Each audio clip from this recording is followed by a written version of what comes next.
How to fix Pikashow login problem. So if you have a login problem, just follow these steps and your problem will be solved. So first of all, make sure your device is connected to a fast and stable internet connection before trying to log in. Close the Pikashow app completely and relaunch it to clear any temporary login glitches. Make sure you are entering the correct username and password associated with your Pikashow account. If you have forgotten your password, tap on Forgot Password and follow the instructions to reset it. Go to Device Settings, find Pikashow under Apps, tap Clear Cache and then try login again. If clearing cache did not help, go back to the same menu and tap Clear Data to fully reset the app.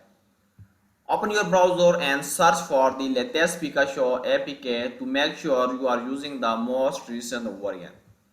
If you are using a VPN, try turning it off as it can sometimes interfere with the Pikashow login process.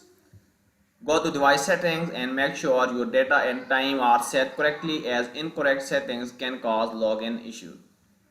If the login problem persists, go to settings, find Pikashow under apps, tap uninstall and reinstall the latest version. If nothing works, reach out to Pikashow support through the official website or social media for further assistance. Thank you for watching.